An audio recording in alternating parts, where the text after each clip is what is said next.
What's going on, everybody? We are here again every Sunday, another episode of Out of Bounds. I'm with my guy, Curtis Johnson. Curtis, Johnson. Kurt, how we doing today? Are we doing well, baby? Sparty is still in the thick of things. My Michigan Wolverines won, and I had them in my own bracket, so things are looking up in D-Town. So I got no complaints as we speak. But here again, we lot about 3 minutes left in this other basketball game. Yes, March Madness it's been kind of crazy this past week. a lot of stuff, upsets and things like that. Well, I mean, and that's the thing, man. A lot of people thought like basketball was gonna die when Magic retired. Then actually when Doc retired, then Magic retired, then Jordan retired. The NCAA brand name, they're gonna protect that brand, and there's so many different teams and so many different stories, and it always ends up similar, but always seems new. And you know, folks have tried to louse that up and they can't. You know, the NCAA really have to get in the way of themselves to diminish their brand at all, I think, at this point. Definitely, yeah. In Vegas will never allow that to happen. Vegas don't want that to happen. Oh, no, man. I mean, it's so crazy. I don't advocate, Chaplain, I don't advocate sporting at all, man. But the bottom line is, you really think you know and find out you really don't know nothing until you look at those papers after the game, and you'll see like not who's gonna win and not the spread, but man, they even get how many points they gonna right. The over and under close and right, man. I mean, I don't say nothing about nothing because it's a lot easier to be wrong than right. Well, before we go any further, we got a guest, we got a legend, we got six-time champion coach in the building right now. We are talking with Coach Larry McKenzie. Coach, how are you doing today? Coach of Minneapolis North High School. What's up, Coach? What's up? I'm glad, doing well, enjoying this nice sunny day in Minneapolis, and appreciate the opportunity to come on and share with you guys. Yeah, definitely. So I want to know, just before we started recording, you told me that you guys are starting state championship next week. Just how's the season been? How's the season been overall? Has been pretty. I mean, we set 4 goals every year at the beginning of the season. Our first goal is to win our conference.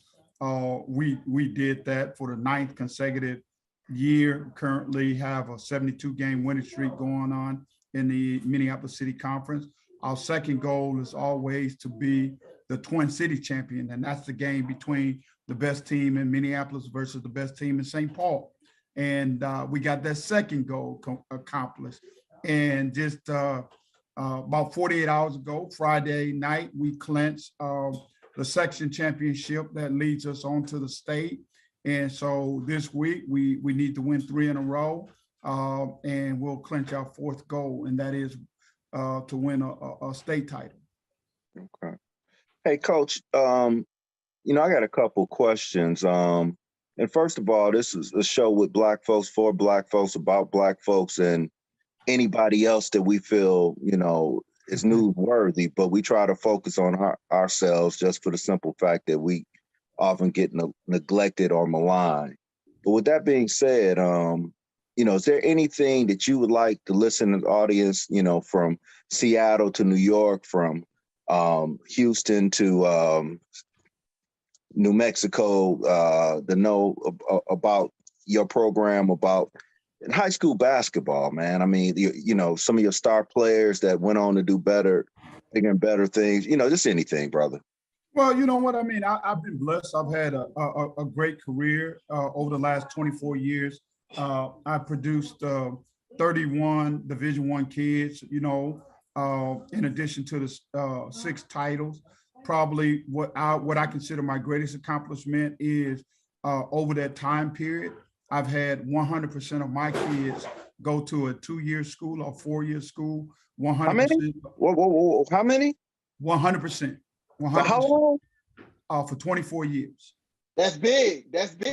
Yeah. And so, or to either a 2-year or 4-year school. You know, when I started doing this 24 years ago, I was working and still currently, and it's improved a little bit. But when I started out, the graduation rate for Black males in Minneapolis public schools was 28%.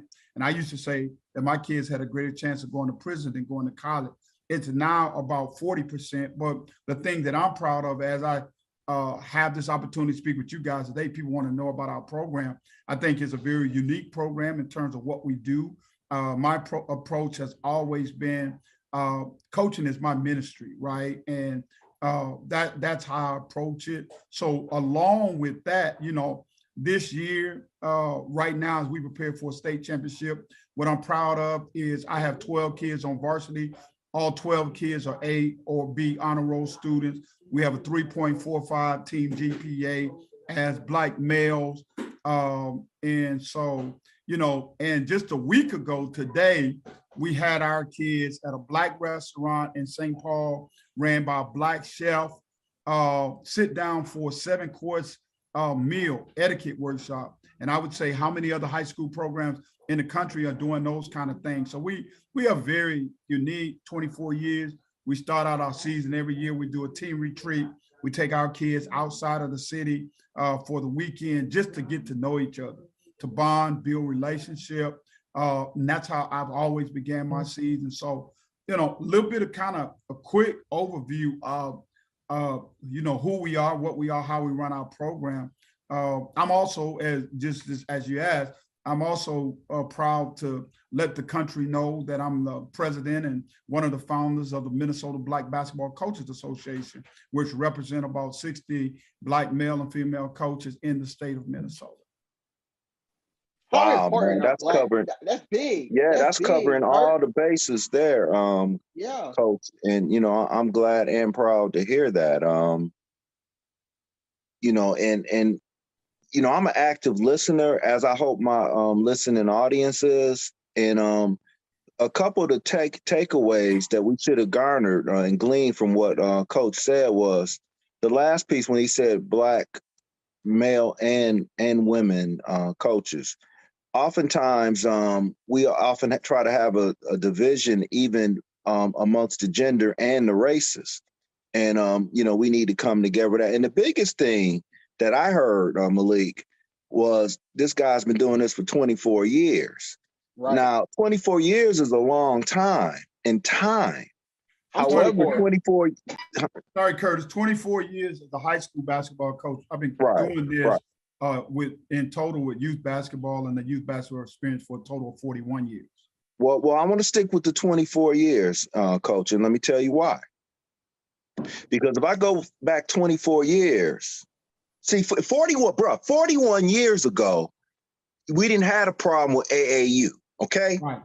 41 years ago, brother, we didn't have a problem with the super seniors. 41 years ago, brother, we didn't have a problem with the 40-year-old African coming from Nigeria dominating high school basketball. Those are recent occurrences. Yes, sir. And if you've been able to keep your program intact, embodying scholar athletes, man, hats off. But yeah, that it's been a mess these last 24 years with this AAU, with single dads and single moms and single dads reaching back buying through the single mom to think every kid is gonna be the next LeBron James, Kobe Bryant. Yes, sir.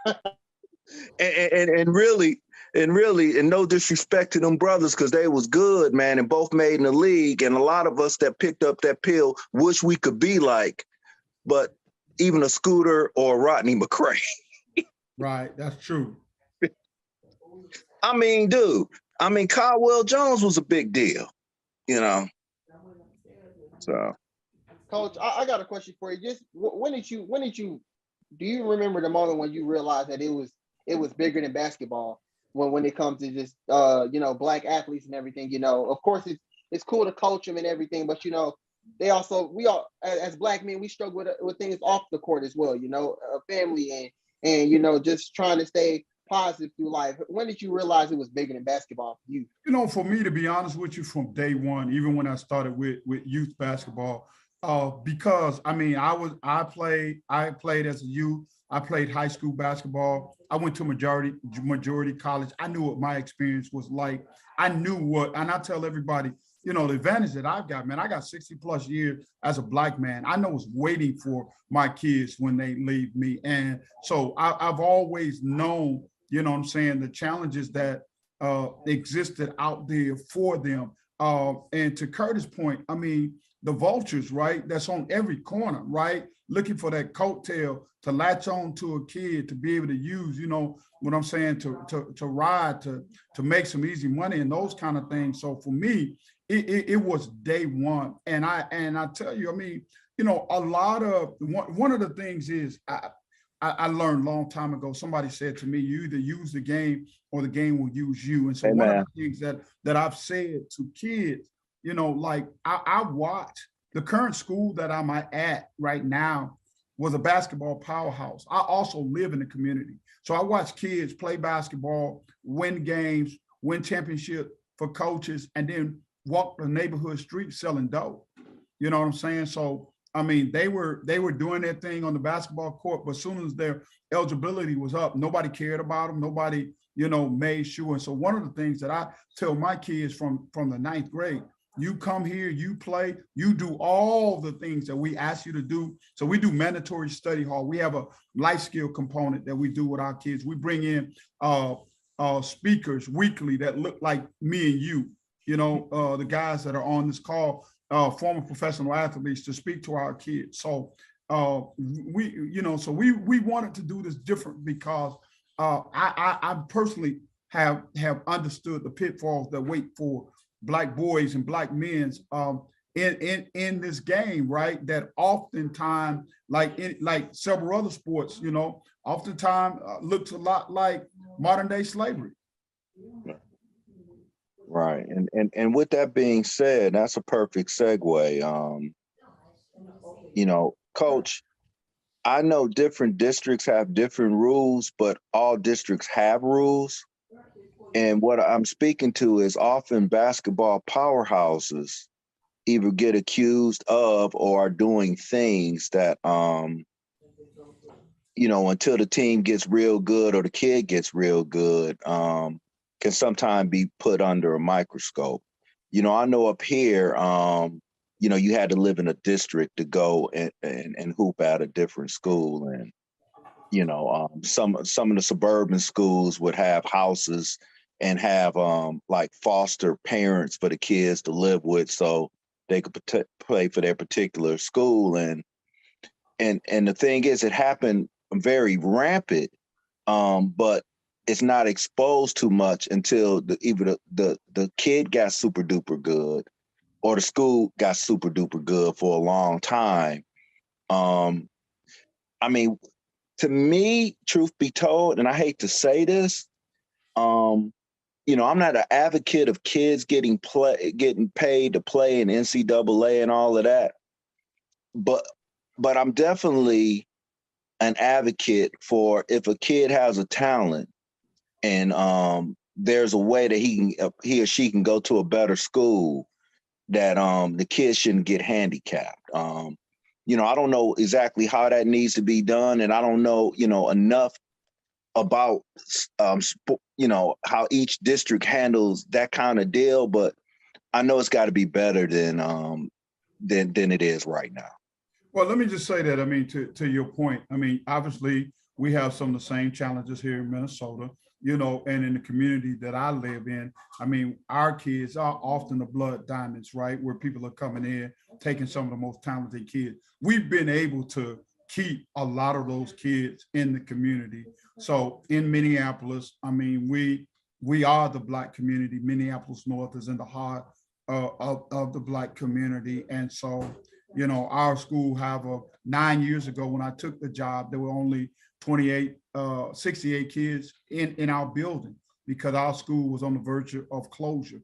You know what I'm saying? But we've been able to, because of some success that I had previously in the community, coaching kids and relationships we had, we've been able to grow our program with kids that can walk to school. Yeah. Yeah. And you know, you went there, the Blood Diamond piece. It appears to be so challenging on every aspect. Okay, every aspect. When we do try to do things in our community, I mean, it's almost like if you got a kid that's 6'10", you know, that kid gets cultivated, and you know, at an early age, the doors are open. But that kid that's 5'8", 5'9", or you know, 6 feet, you know, that can actually, you know, play the three at a high school level, you know, that individual, you know, kind of gets put off to the side a little bit. And what I'm trying to say, you know, is really that it's almost to the point where, you know, if you and I go to the black, this is a crazy analogy. I go to a black church, you know, the church knows they got a whole bunch of lawyers that go in the congregation, big church. Okay. If somebody gets caught with a gun case, they call Brother Johnson. Okay. But if somebody gets hit by a school bus, they call the big trial lawyer, you know, that don't look like us. Correct. Yeah, I mean, that's just one of the challenges that we have to deal with. Yeah, absolutely. In our community, and the more, you know, what I've always tried to do is just educate my kids and my parents about those kind of things, right? And in the end, like I said, I mean, you know, I've also worked hard to make sure that kids in this community can have access to, you know, some of the things that other kids have out in the suburbs. So we work really hard to make sure that our kids, you know, I mean, we definitely don't have the resources that some of those larger programs and suburban programs have, but we work hard to make sure that kids are having a unique and a great experience at Minneapolis North. And that's so important. I went to a liberal arts college, Morehouse College, and you know, the things that they made us do and taught us. And then I spent the summer in Hartford. In fact, I worked around Ricky Mahorn's basketball camp when I was out there. That's how long ago it was. And the experience that you really don't appreciate right then and there, you'll learn, experience, and benefit from then. So hats off to you for that, Coach. I mean, it's just the simple stuff. Like, you know, when you shake a man's hand, you know, you shake it with your right hand, you look the man in the eye, and you don't give him the Judas handshake. Absolutely. You know, just stuff like that. I mean, how to tie a tie, you know? Yeah, that was part of our experience when we took the kids out for the 7-course meal. Everybody had to dress up. All the kids had on shirts and ties, you know, so we were able to give them that experience as well. Yeah, Coach, I had some kids one time, you know, we were doing some stuff, life skill stuff, and you know, about the tie, and I, you know, made reference. I was like, you know, man, it's important. And they was like, what, why? I said, because bro, I'm gonna die one day, and I want y'all to come to my funeral. Well, they wear t-shirts now. Yeah, I know, with somebody's name on them. Yeah, and picture, right? Yeah. Yeah. Well, Coach, here's the thing, man. You've been doing this thing for 41 years, you know, and you know, I know it's difficult, and I'll say it for you. You know, if I ask him a lifetime experience, and y'all listen to this, y'all charge it to his head, not his heart. But you know, give us some names of give us some lifetime experiences that you know, some success stories, you know, with some individuals, man. Well, I mean, I can go back to, you know, some of my first kids. So I've been blessed, as I've said. I've had, you know, 31 Division one kids, 100% graduation. About 33% of my kids have college degrees. So I got a number of my players: Al Nolan, Robert Eppinger, Tyrone Colson, a number of kids, Mike Pettis, who are now educators themselves and are working with you in the community. You know, my son played for me, Lawrence McKenzie, college graduate, now also now giving back to the community as a youth basketball coach. And I was about to say, who's coaching? That's what I want to know. Who's coaching? Well, and who's winning? on my staff right now, I have two young men, one that played for me as a youth when I first got started in the early years. And then I have my JV coach, Brandon Mitchell, is one of my former players that's on my staff. So we got, and I can't even begin to call the names of all the guys that are actually coaching who didn't like coach, who had troubles with coaching them at that time. And now I hear them saying and doing the same things that I used to do. So yeah, they know it works. Yeah. Okay. Now I gave you a couple softball questions. Yep. Yeah. Here's the hard one. My friend, well, no, in this order, my mentor and friend, Perry Watson. I used to, at a young age, he used to coach Southwestern. I had to end up graduating from Southwestern. So did you play with Ken Stone? No, I know a Monta Stone, but no, I was 84, and Okay. I didn't hoop. I didn't hoop. Ken's a little bit before you. Yeah. I didn't hoop. I played at football and got old and played at basketball, but I needed somebody like you in my life. I was a very undisciplined person and wouldn't realize they hold talent and just ignorant, man. And I don't mind saying that, man, because it's the truth, and good Lord has bountifully blessed me and allowed me to increase in spiritual maturity. But you can go on, if you want to know about me, you go on Facebook and see on my last birthday, I'm 55 years up, throwing up 225 like it ain't nothing, but still too stupid to take his blood pressure medicine because he lost 10 pounds. Black men, take your blood pressure medicine. Take mine every morning. Listen to your doctor and not YouTube. Listen to your doctor and not your friend with dread smoking weed. Listen to your doctor. And then, you're taking these herbal supplements talking about that's going to help, and they having they working counterintuitive with your medicine. And I'm saying all this. I want to disappoint you, Curtis, but you got about 40 seconds, man, before you might be shedding a few tears. What's up? Your Sparties are down. Oh man! Hey, and by the way, we got a kid that played for me in the 7th and 8th grade that should be the state starting point guard next season. Trey Holloman. Okay. That's big. That's big. So here's the thing. I talk with my heart, but my bracket was my mind. and I got Duke winning. I hear you. But even though I'm playing with my friends and in my bracket, I wouldn't mind losing that game for the Spartans to win, man. But man, I had Sparty losing by 8. Okay, yeah, they down 5 right now. Yeah. Coach, I wanted to ask you, who are kind of your inspirations? I know you talk about, you got former players. Great question. You got former players, on your sidelines and they coaching now. But for you, who are those kind of people that you looked up to, growing up? So I'll tell you two people that really for me. And of course I have to say I had a village, but my grandmother, who lived to be 104, was very, very influential on my life. She was, she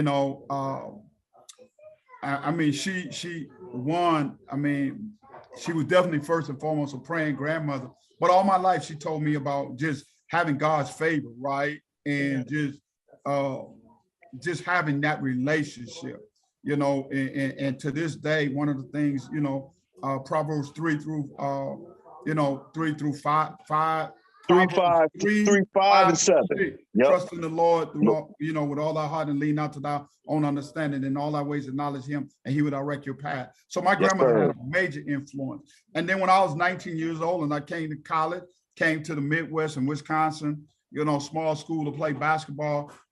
As I was going through college and pledging a fraternity, Kappa Alpha Psi, my advisor. And one of the things is he became like a second father to me. And I tell people a lot of what I do is because of him. This guy, he would drive about 35 miles on a weekly basis just to check my refrigerator to make sure I had food. So not for me just to say I'm good, but he wanted to make sure I was good. When I graduated, he put me in his car. He drove me to every interview. He talked to me about how to dress, how to be prepared. And I always say Father's Day, Christmas, he never, ever accepted a gift from me. And his thing to me was always, he said, all I want from you, Matt, is when the day comes, I want you to allow other people to stand on your shoulders the way that you stood on mine. And so I tell kids and I tell young people, the work that I do is paying him back. I can never really repay him, but I did for the price. I owe him a great deal of appreciation and gratitude for the opportunity to stand on his shoulder. So my work is all about paying my mentor, John K. Cameron, back. There you go. What's his name? John K. Cameron. Yes, sir. Major influence on my life. Love to hear that, man.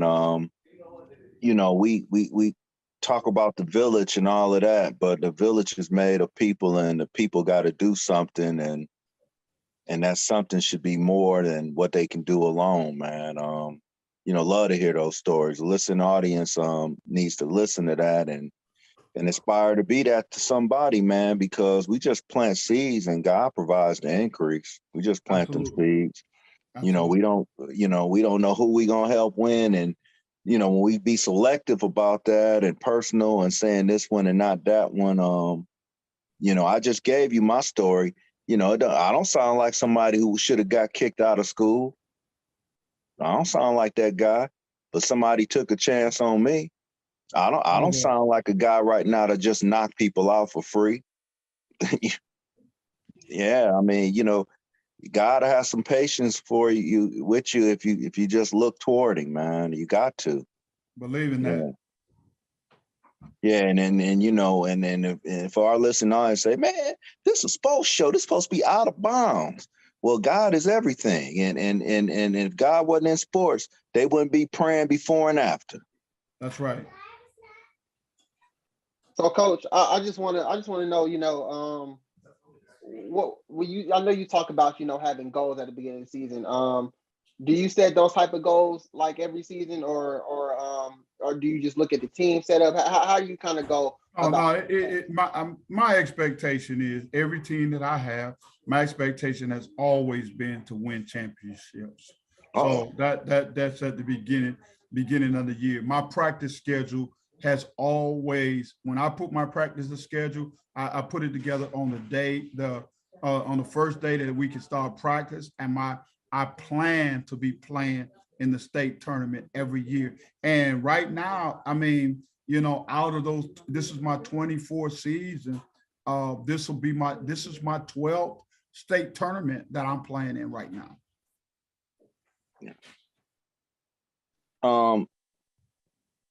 Talking about this at a higher level, and it's a kind of a, what's your honest opinion on AAU?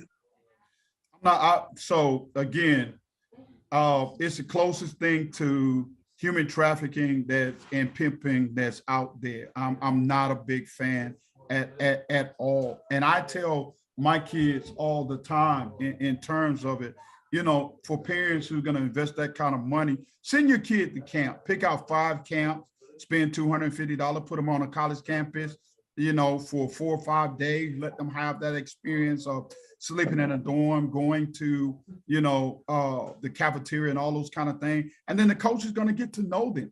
I work camps, right? Versus putting your kid on a team where he's going to get 5 shots Camp? and the coach is going to look at him for 12 seconds. If he missed 2 shots, coach write down that he can't shoot and go on to the next court. Camp? Yes, sir. Camp. They still have camps. Yes, sir. That's a good one. 5-star still has a camp.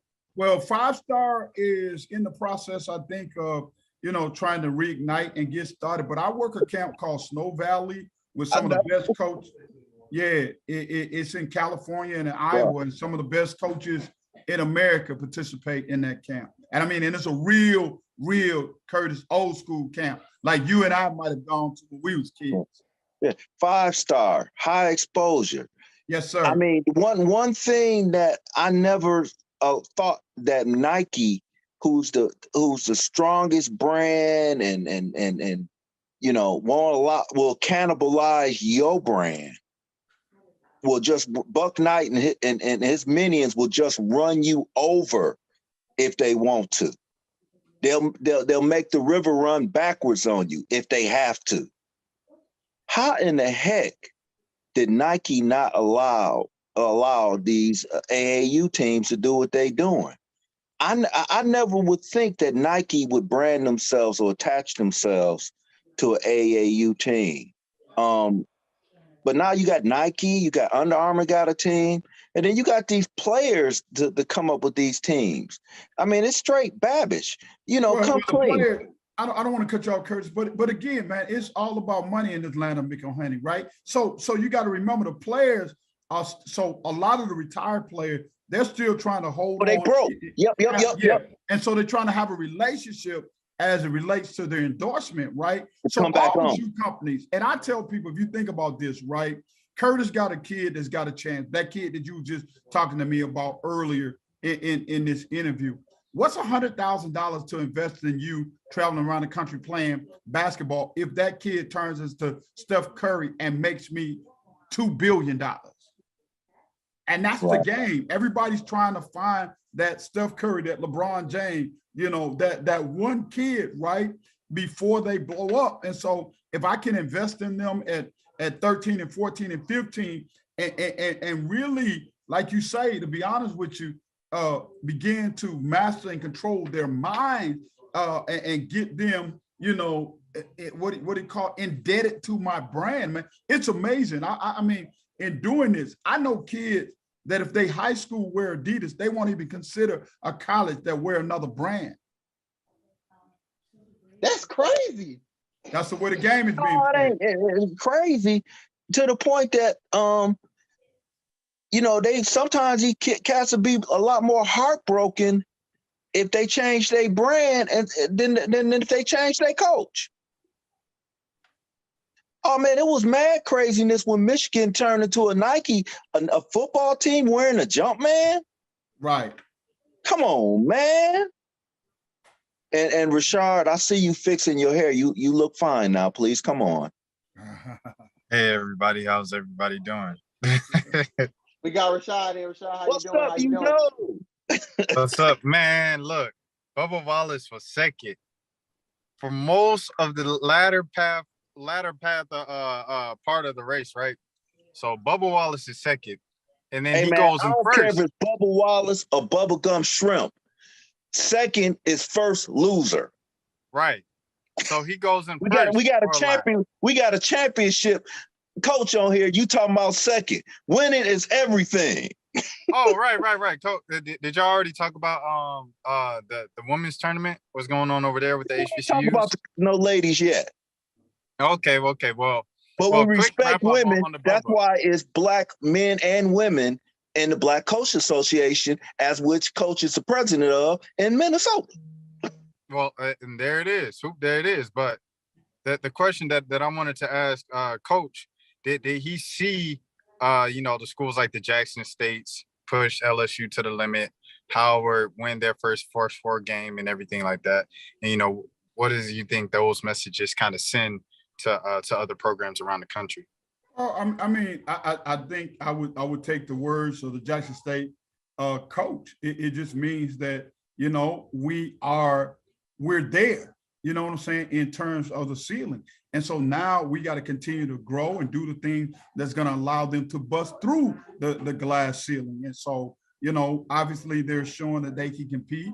But again, the game keeps changing. So when you start bringing in, name, image, and likeness, and you can bring a kid in and promise them a $5 million kind of thing, obviously that's going to be hard for the SWAC, the MEAC, CIAA, SIAC, all of those, black conferences compete around those kind of things. But I think now we're living in a time, and I always say, George Floyd's daughter may have not knowing what she was saying when she said, my dad is going to change the world, but her dad has changed the world. And I think now black kids understand, not black kids, but even young black people, much like yourself, we're understanding that the game has got to change, right? And you just can't talk to us and do things any kind of way as they may have done. So you see kids like Travis Hunter going to Jackson State, right, to play in the SWAC, to play for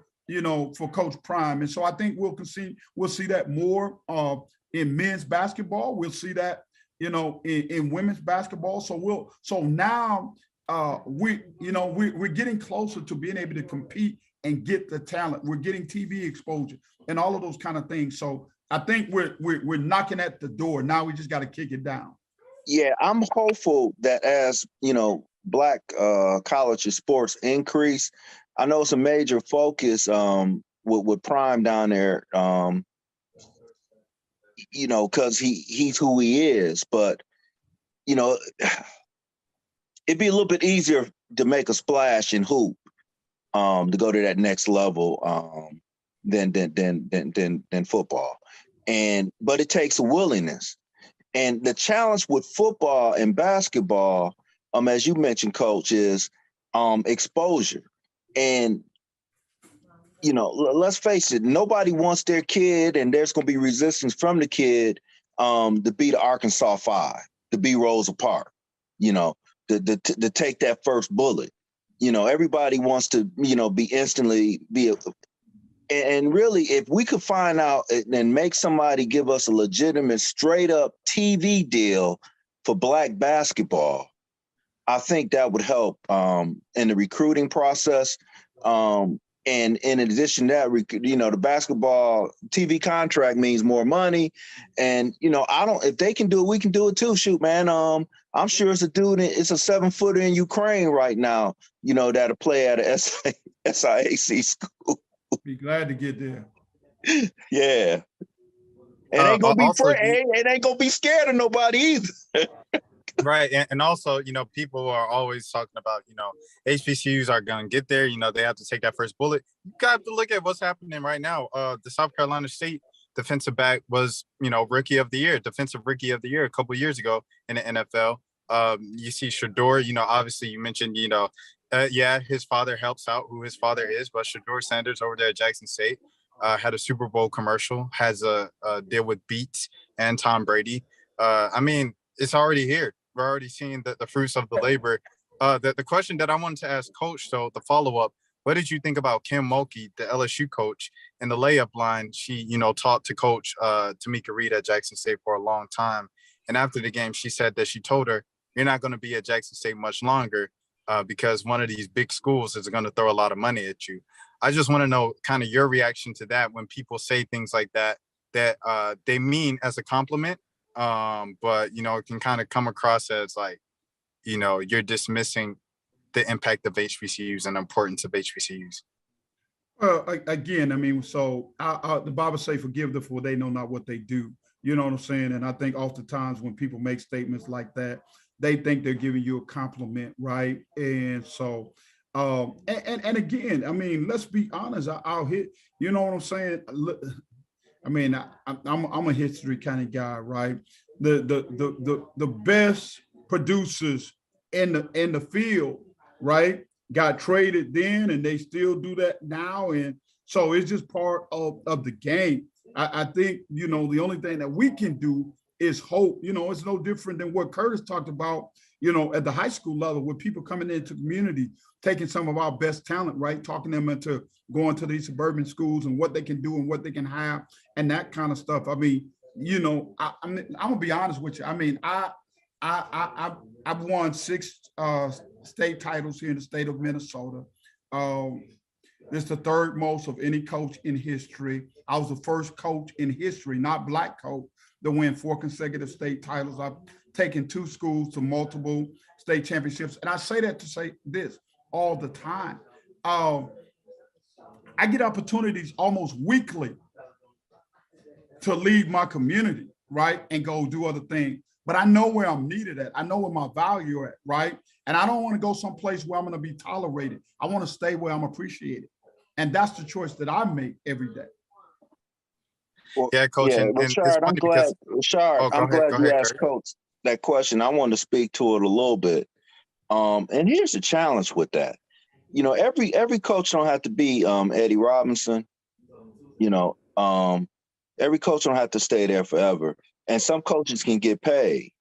But I'm gonna tell you like this though, with them bright lights, you got to win now. And unfortunately, with black folks, when they get in those positions, they better win now. And if they don't win now, it's a long way home. I mean, no, stand. Yeah. Well, there you go. But then how we are. We don't want to just accept you back all the time. It ain't like it. It ain't like it's a singing group. Where they just put you in the back. Nah, man. I mean, my buddy Stan Heath. He followed up Nolan Richardson. I mean, he shouldn't have. He could have stayed at Kent State. But nah, he went down to Arkansas. And they get rid of you too quick up here, man. I mean, they fired George Raveling, man. I mean, these big, Tubby Smith, Tubby Smith, Lovey Smith, any Smith, blacks, they'll get rid of you. So there's some comfort, in that. I mean, Doug coached down at Morehouse, and so I don't know. And then, it's 3 types of behavior, y'all. There's moral behavior, it's immoral behavior, which could degrade down to evil. Then it's amoral behavior. I don't think Kim Mulkey was trying to be mean, but that's why it's 2 words though. It's mean and it's ignorant, and sometimes, folks speak out of turn. Now, before the listening on, they say, Kurt, he light skinned. He always taking up for white people. No, man, it's just the truth. My question to that as well, Coach, what do y'all have in the water up in Minnesota? Well, they got 10,000 lakes. Well, we do have the 10,000. Because y'all jokers, right? I don't know. It's like out of nowhere, Minnesota became the basketball state. It's no longer California. It's no longer New York. It's no longer Georgia, Florida, Alabama, Mississippi. It is Minnesota now. Man, it's always been Michigan. Jalen Suggs, Chet Holmgren, all them jokers. Well, the thing about it is, I tell you this all the time. What happened to Minnesota is social media. I mean, I've been here and we've had talent for years. People forget about Troy Bell, Khaled El-Amin, what's his name? Kevin McHale, Mark Landsberger, Dave Wim. So Minnesota's had talent, right? Social media came along and we welcome the rest of the world to what we've had, right? And so absolutely, Allen Anderson, that's a familiar name for those of you in well, he went to state. I should know who he is. That's right. So I'm just saying, we you know what I'm saying? We've been producing some players. And it's crazy, like Chris Humphreys, we've had talent, but with social media now and TikTok and, Instagram and all of that kind of stuff, now the rest of the world get to see, some of the talent that we have. And as you said, number 1 player in the country last year with Jalen Suggs. And there'll be a lot of argument for Chet Holmgren this year, and both of those kids, matter of fact, 2 years ago, my team finished 2nd place because they beat us for the state title. Well, Coach, and you know, we can develop strange alliances around here. And by you being a gentleman closer to my age, these jokers right here, they never understand with their young selves how hot Detroit basketball. And we don't do like Detroit Met. I mean, we don't do like DC Metro and be claiming towns 100 miles away.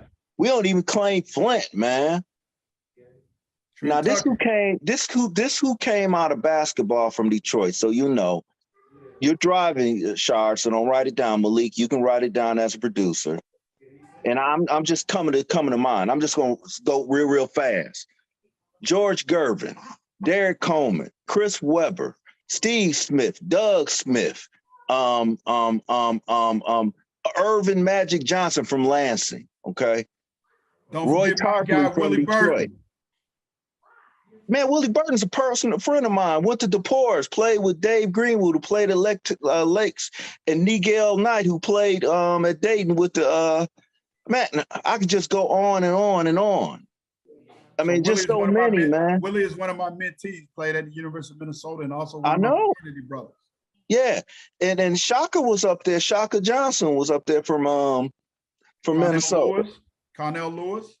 Corn was 85 at Cass Tech. Yes, sir. Yeah, I know Corn. Guys. Yeah, I mean these guys is heavyweights, man.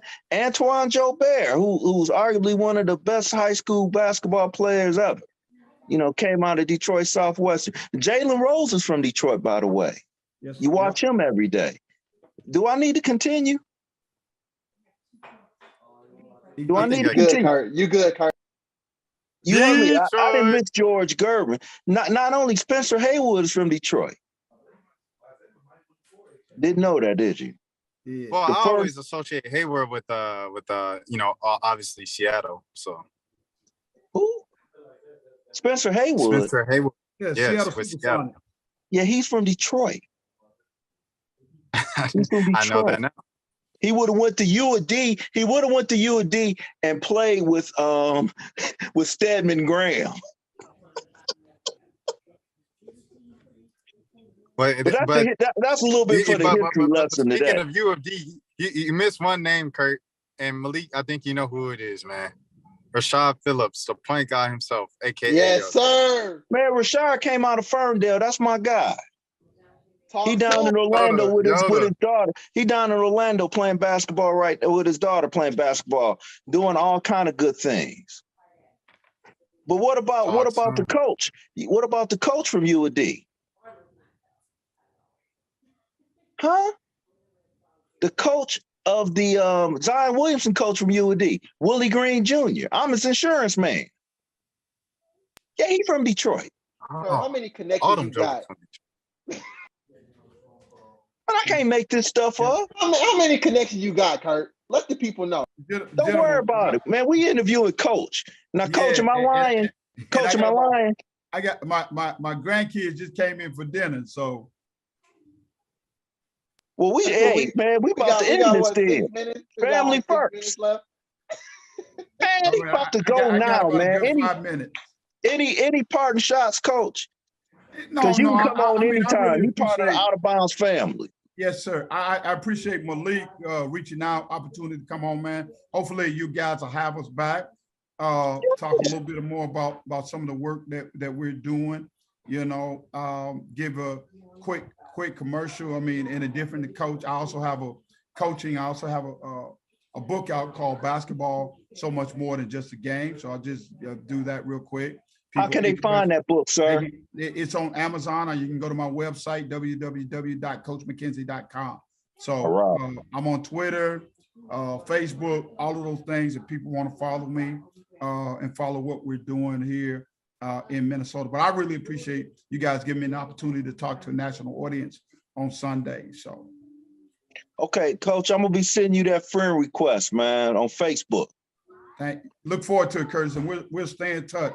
But my granddaughters are saying, Grandpa, when are you going to get off the telephone? Bro, I understand, man. I'm like that. All right. That's the future.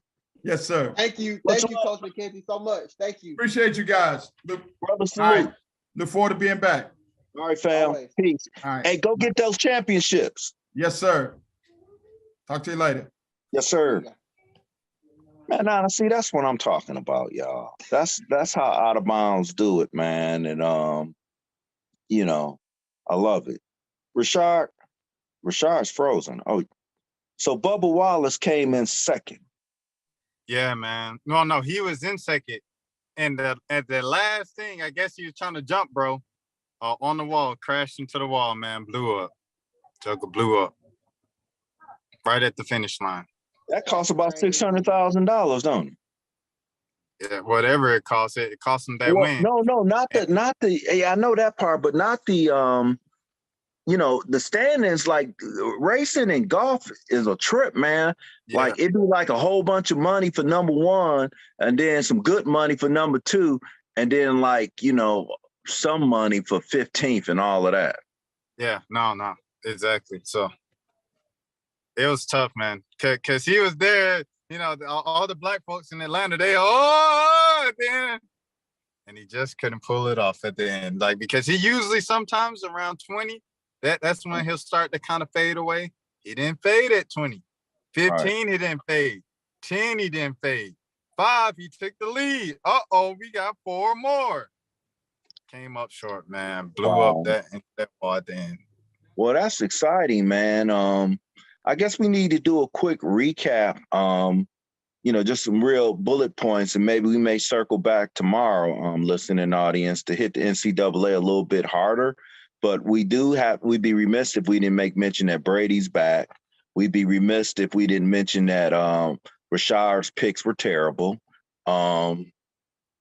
We'd be remiss if we didn't mention that. So we're going to hit NCAA a little bit tomorrow, I think, because we want to be consistent. It's an hour show and it's almost been an hour. So Mr. Producer, Mr. Super Producer, Mr. Malik Brown, am I speaking out of turn or? No, sorry. No, not at all. Well, King, Queen of the Week. Oh yeah, King, yeah, definitely King, Queen of the Week. What you guys rolling with it? King of the Week is Juwan Howard for me. The hug with the player from Tennessee and an 11 seed popping a 3 seed, which I accurately predicted, was huge, and it just showed what March Madness is all about. And my Prince of the Week is the Chuckster, because I just love Charles Barkley, and the new commercials that he has with Capital One is just so funny, and maybe Capital One will pay some of our bills too, since they appear to like black people a little bit. Hey, is it my turn? Is my turn? Yes, sir. I didn't know if Malik was hopping in or not. I can only, on the phone, you can only see one person at a time. Anyways, my King of the Week, I'll stay with March Madness, and I will go with the St. Peter's coach. St. Peter's coach, he seems like a very great guy. So, he was saying, tough, most of these kids are from Jersey and New York. So I like that dude. And then, they beat Kentucky. They said, did you feel nervous? He's like, nervous? This is basketball. So, I mean, I don't know. Just those 2 little clips made me a fan. So he's my King of the Week. Queen of the Week, I got to go Tamika Reed, Jackson State. Should have won that game. Tough loss. But, her post-game comments were, appropriate and very good. So, yeah, that's my Queen of the Week. Would have been Bubba Wallace for King of the Week, but, blew up right there at the end. Yeah, I'm gonna go King of the Week. I'm gonna go Juwan Howard. Definitely, that video's been going viral past couple hours since yesterday, really, of what he did. And Queen of the Week, I'm gonna stay with Brittany Griner, man. I know that she's still going through it over there, so got to continue to support her and everything that's going on over there. So definitely got to put her in my Queen of the Week. Okay. You guys got anything else? I didn't know who was signing off. I was like, am I signing off? I knew I jumped in late, so I didn't know. No, right. I mean, man, you came in late. Out of bounds. Another episode in the books. We appreciate you all for tuning in. Thank you, Larry McKenzie, for hopping on this week for Minnesota basketball, legendary high school coach. You all take care. For Curtis, Johnson, Malik Brown, the producer, the super producer, and myself, Rashad Milligan. Until next time, have yourselves a great week.